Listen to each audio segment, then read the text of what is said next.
in obeying the commands of life that God has given you. You obey God, therefore He will forgive you and admit you into paradise. This was the way the Bible taught it. Jesus taught the same thing.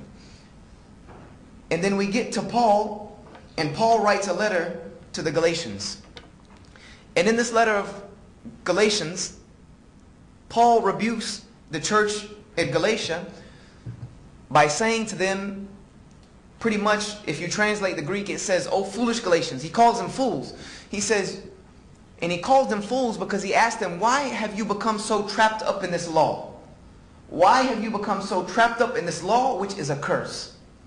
And Paul equates the law with a curse. And he says that this law is cursed. Therefore, Jesus came to free us from this curse by taking the curse upon himself. And then Paul quotes a verse from the Old Testament where he says, "For surely everything that hangeth on a tree is cursed." Because even Paul himself in the New Testament says that the crucifixion was a stumbling block for the Jews. He says this thing, the crucifixion, is a stumbling block for the Jews. Because the Gentiles would go to the Jews and tell them that the way to salvation is to believe in the crucified Christ. And they would laugh at them because by the law of the Old Testament, anything that goes on a cross, anything that is hung on a tree is cursed by God. So this was the entire reason that when they were taking Jesus to see what to do with him, that they were continuing to say crucify him.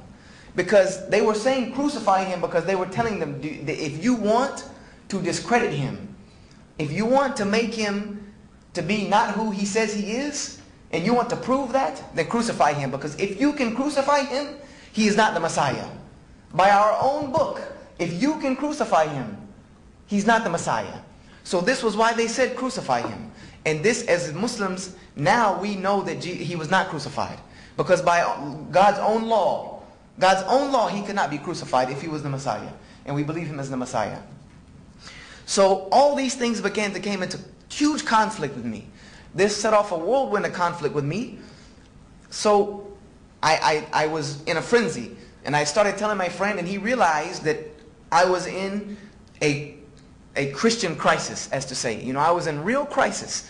So he took me to back to the scholars at Bob Jones, and he also got me in touch with some Bible scholars at the Moody Institute in Chicago, which is one of the biggest evangelical schools in this country, the Moody Institute, which is where I plan to perhaps do my graduate studies after Bob Jones. And they came together and they had, you know, an intervention, as to say, you know, they tried putting, they began to think, because I started to believe that this book cannot be from God. It cannot be from God because there's too much in it that does not make sense. And then I also started to notice the contradictions of the texts. Started reading the text, I started to realize that not only there are contradictions in what the text says, which there are thousands of them, and for sake of time, there's no need to go through them. If you want to know them, there are many books out there that will show you them. Books written by non-Muslims, to say. Bart Ehrman, go to Barnes & Noble, ask for any book by Bart Ehrman, and there'll be plenty of them. He's the head of religion at UNC Chapel Hill, and also a very good friend of mine. He wrote a book called Misquoting Jesus, Who Changed the Bible and Why? The greatest evidence on Bible textual criticism that I've ever seen. Not only did I notice changes in the text, but changes in the way the language was spoken. Because you can tell in Hebrew when God is speaking, because it is an extremely eloquent speech, a speech that is not like any type of human speech. You can tell the difference. And then you can see when it automatically changes to almost like slang. It changes to like uneducated speech. So, and it goes back and forth, and you can see this. Someone who knows language, they will see this. You can see this. It's like having a person standing up here with a PhD in English speaking and a fourth grader speaking. You can tell which one is which. Even if they were behind the screen and they wrote it on a piece of paper, you would tell which one is which. So they had a laying of hands session on me and everything to try to get these evil spirits that they said were in me out. And I ended up talking to one guy at Bob Jones University, and I don't want to give out his name because he will probably not be very happy with me saying that he is the person who wrecked my faith in Christianity. And he will not be very pleased if I were to give out his name and accredit that to him, because he's probably still a professor at Bob Jones. But he sat me down. He said, you know what, Brother Joshua? You're seeing all these things that are happening, mistakes, things that don't make sense, things that don't look right. And he said, you're going to see it, and you're going to continue to see it if you continue to read this book. He said, because this book was written by man's hands. And anything that has been touched by man's hands will have fingerprints still left on it. He said, so what happened was, when all these things you see wrong, is that somebody probably just made a mistake. He said the copy of the copy of the copy, the scribe who copied this person, this, so on and so forth, probably one of them made a mistake, and somebody copies a mistake and made his own mistake, and then that person compounded the other person's mistake, and maybe somebody came back and corrected one person's mistake and then added his own. He said, so that's probably what happened, and you have the final product of all of that. And that just, I had to sit down and actually take that for a second, because I was fighting inside myself to try to keep this book at the status that it has always been in my home, the inerrant Word of God. This is how I was taught. Inerrant Word of God without error. Revealed by divine inspiration through men and transcribed onto paper. And I began to realize that this was not the case. So needless to say, and for the sake of time, I left Christianity altogether. I decided that I knew God existed. For that was for sure. I could look around me and tell God existed. That was a no-brainer. I knew God existed. I knew He had a purpose for my life. I knew that there were prophets. I knew all these people were not remembered so well in history and they did nothing. So I knew there was something behind all of this. I just wanted to find it. So I started studying every religion I could find. I went back to Judaism and studied Judaism, and I found the same thing that Jesus found.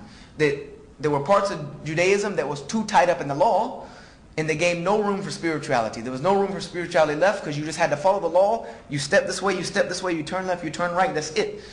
And then there was other parts of Judaism that was so far gone in spirituality that the law was non-essential. So I knew there had to be a medium. I knew that God's true religion would be balanced, for sure.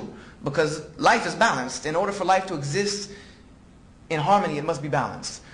So I moved on from Judaism. I studied Taoism, Confucianism, Buddhism, Zoroastrianism. I studied every type of ism. Anything that had an ism at the end, I tried to study it. I even studied Bushido because I'm a martial artist by profession. So I studied Bushido, the code of the samurai, all this other stuff. I even studied Wiccan, all of these different things. I studied all of them. And in every one of them, I would see glimpses of the truth. I would see glimpses.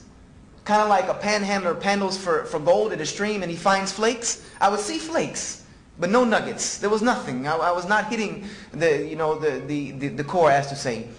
And I don't want to discredit Islam. I don't want to discredit Islam because I went to the public library and pulled out a book on Islam. And this book said that Muslims, or it referred to them as Muslims, which for sake of time, I will just let you know is a very derogatory word. In Arabic, it means one who oppresses others. Referred to them as Muslims, and it says that Muslims worship a moon god, and they bow their heads 5 times a day to a box in the desert, and they can have as many women as they want, and they're all Arab, and things of this nature. And what else did it say? That they can kill non-Muslims anytime, any place, in any way they wish without scrutiny, and that they would get 70 virgins in heaven and all this other stuff. So needless to say, I made it about 4 chapters in the book. I put the book back. Thank you very much. I took a one of the big fat magic markers and erased Islam off and said, I'm moving on. And I said to myself that if I convert to any other religion, Islam would not be the one, for sure. Thank you very much. I'm done with that one. And so, being 17 years old and having been searching for the truth for about 1.5 years, 2 good years. About 1.5 years. I'll give it good credit, about 1.5 years. Really hard searching. I became very frustrated. I became very angry with God.